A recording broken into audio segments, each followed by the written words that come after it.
தமிழ்நாட்டோட மைய பகுதியில் இருக்க ஒரு மாநகரம். இந்த மாநகரத்தில் ஒரு பகுதி இருக்குது. அந்த பகுதியில் சீனியர் சிட்டிசன்ஸ் நிறைய பேர் இருக்காங்க. அதுவும் சீனியர் சிட்டிசன்ஸ்னால் வசதியான சீனியர் சிட்டிசன். அவங்க பிள்ளைங்கள்லாம் வெளிநாட்டில் அங்கங்கே இருப்பாங்க, வெளியூரில் இருப்பாங்க, பெரிய பெரிய மாநகரங்களில் இருப்பாங்க. அந்த மாதிரி வசதி படைத்த சீனியர் சிட்டிசன்ஸ் இருக்க ஊர்.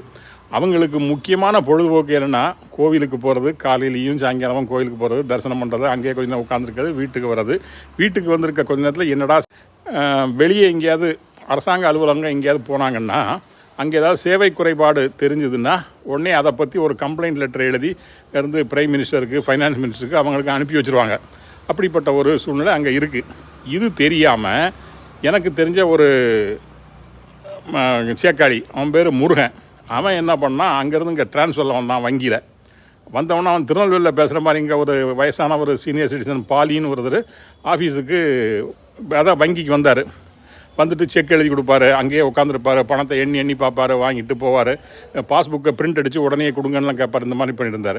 ஸோ நம்ம முருகன் திருநெல்வேலிக்காரன் என்ன பண்ணான், போய் பெருசு உங்களுக்கு ஒரு வேலை இல்லையா ஐயா, ஏன் எங்கே எங்கே கழுத்தறிக்கியா, நானே எங்கள் ஆள் இல்லைன்னு ரொம்ப சிரமத்தில் கஷ்டப்பட்டுட்டு இருக்கேன், நீர் பணத்தை கொடு, செக்கை கொடு, பாஸ்புக்கை பிரிண்ட் அடித்து கொடுன்னு சொல்லிடு. வெளியே ஏடிஎம் கவுண்டர் இருக்கு இல்லையா, ஏடிஎம்மில் பணத்தை எடுத்து நீர் போகலாம், பாஸ்புக்கை அங்கேயே பிரிண்ட் அடிச்சுட்டு போகலாம்ல அப்படின்னு சொல்லி கொஞ்சம் சத்தமாக பேசிட்டான். அவர் பேசாமல் போயிட்டார். சரி, இனி நம்ம பேங்குக்கு போகக்கூடாதுன்னு மேனேஜர் வரக்கூடாதுன்னு சொல்லிட்டாரு, பார்த்துடுவோம் அப்படின்னு போயிட்டு அவர் மூளை வேலை செஞ்சுது. வீட்டில் இருந்த ஒரு தங்க செயினை எடுத்தார், அதை ஃபோட்டோ எடுத்து இமெயில் அனுப்புனார் மேனேஜருக்கு. எனக்கு இதில் ஒரு தங்க நகைக்கடன் வேணும், நான் உங்களுக்கு நீங்கள் ஆஃபீஸுக்கு வரக்கூடாது சொல்லியிருக்கீங்களா, அதனால உங்களுக்கு இமெயில் அனுப்பியிருக்கேன், எனக்கு லோன் சாங்ஷன் பண்ணுங்கன்னு சொல்லி அனுப்பிட்டார்.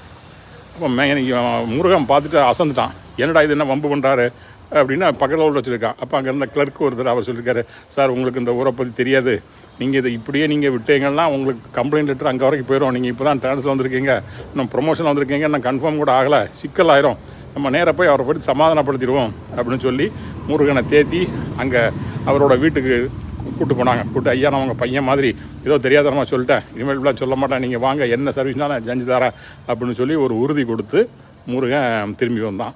ஸோ இப்படி இருக்குது இந்த பொதுத்துறை நிறுவனங்களில் வேலை பார்க்குறதுல உள்ள, அதுவும் சீனியர் சிட்டிசன்ஸ் உள்ள வேலை பார்க்குற சிரமங்கள் நிறைய இருக்கின்றன.